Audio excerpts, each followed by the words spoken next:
Welcome back everybody to my fifth and almost final video on King Otto the Great of East Francia. Today we're gonna finally talk about the big battle of the Lechfeld, the decisive clash against the Hungarian forces. So without further ado, let's dive straight back into the story where we left off.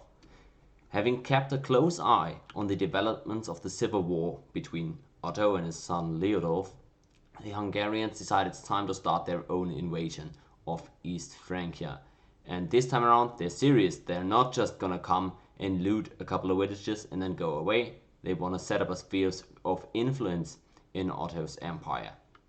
They assume that Otto is now at a point of great weakness, having just had to fight against half his own vassals. But they could not be more mistaken. Otto is now stronger than ever, since there's hardly anyone opposing him at this point in time.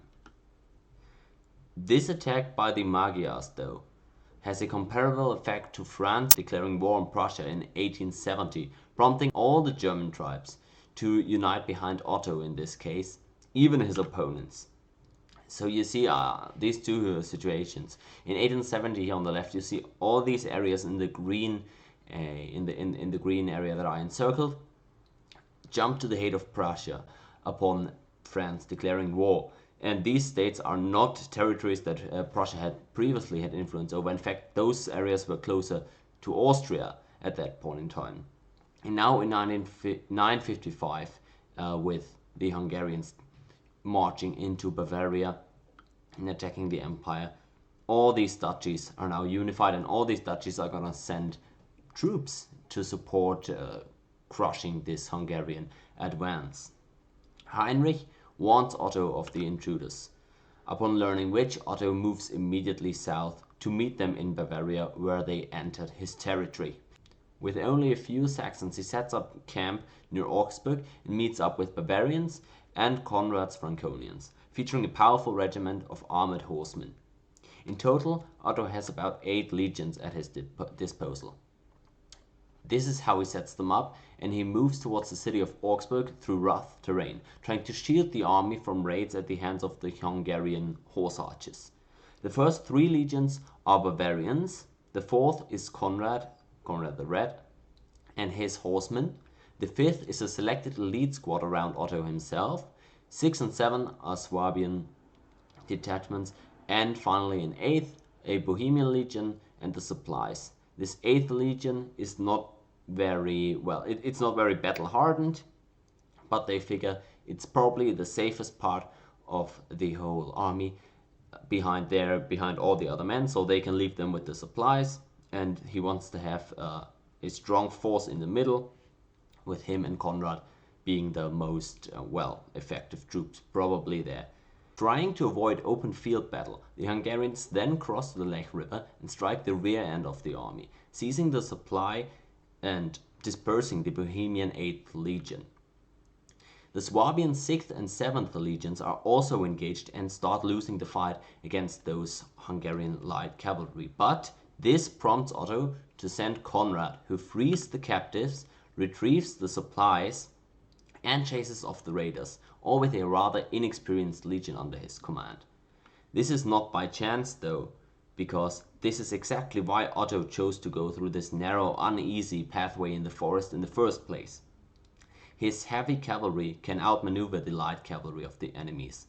The one advantage that the Hungarians have is that their light cavalry is much quicker and can therefore outmaneuver or simply disengage once the heavy cavalry advances in a usual open field battle. But this here is exactly where the heavy cavalry shines, because the uneasy terrain makes it impossible for the light cavalry to simply disengage the fight, and therefore they lose a good number of men, but most importantly they cannot hold onto their gained advantage, and Otto manages to retrieve the men that had previously been dispersed by that horse archer attack, and also gets his supply back.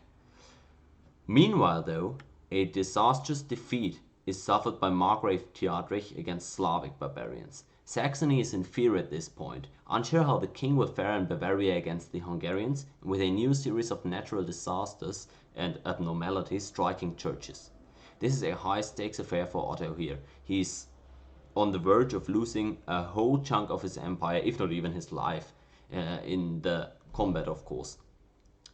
Under these precarious circumstances, Otto gives an epic speech to encourage his men in the face of a more numerous enemy.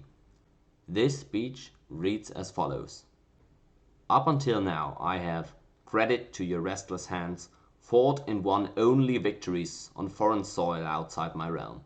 And now I am supposed to shy away from battle in my own land? They are, as we know, stronger than us in numbers, but not in courage, not in armor. It is common knowledge that they are predominantly without any physical protection, and more importantly, without divine protection.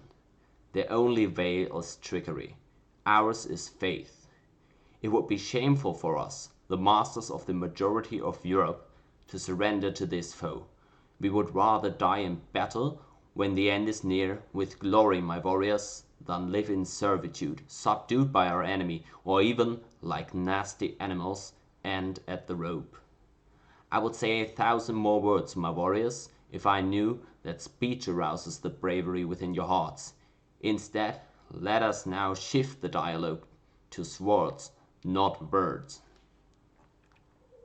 And with this, they engage the Hungarians at the battle on the Lechfeld. The battle itself results in a near complete annihilation of the Hungarian army. When they attempt flight, they die in the river or are found hiding in surrounding villages, where they are burned inside the buildings that they're hiding in. But it was a costly victory, as Conrad the Red died in battle. In the heat of the battle and the sun, he decided to loosen his armor, then was struck in the neck with an arrow. He is buried ceremonially in Worms. 3 Hungarian leaders were captured, and Heinrich has them hung. Otto is proclaimed father of the fatherland and emperor by the troops in the field. Victory celebrations are extravagant. This battle is on par with Tours in terms of potential ramifications of a defeat. Nobody can for sure say what happens here if Otto dies on the Lechfeld, but just some assumptions that I deem plausible. A Hungarian sphere of influence over Bavaria would most certainly be established. Slavic barbarian kings carving out land from Saxony is a real possibility here. At the very least, the lands of the Slavs that the Saxons had previously under Otto integrated into their empire would be freed, most likely. This changes the power dynamic in Europe potentially forever. Bavaria belonging to Austria down the line is surely on the table. All this is just because nobody could have filled the power vacuum, the void left behind by Otto. Leodolf, his son, is very unlikely to have been such a figure that could keep this empire united, because at this point, if Otto died there against the Hungarians, there are simply too many opponents for Leodolf to handle. He couldn't even manage to keep the support of all the guys he had set up a conspiracy with against his own father. And now this is looking really dire here without Otto to hold this whole empire together, frankly. Instead, though, as Otto won on the Lechfeld, the Hungarians ended up seizing raids into Western Europe and started settling down. Slowly but surely, a real proper Hungarian state emerges from this. To summarize real quick, Otto fought the decisive battle of his life, of his career, if you will, against the Hungarians at the Lechfeld in the year of 955. This battle and this victory for East Francia is part of the German identity for the next 1,000 years to come, pretty much. Also very important to take away from this one is, again, the idea of the emperor title being awarded to the king at this point in time by the troops in the fields after an extraordinary military achievement. We're going to be talking about this in the last video that I'm going to upload shortly of this series, and this is the central point I want everybody of you to take away from this series, how the first the first Holy Roman emperors really got to have that title and what it meant for the people at the time. Alright, with that, I wish you all a very pleasant week. I'll see you next time around, and take care.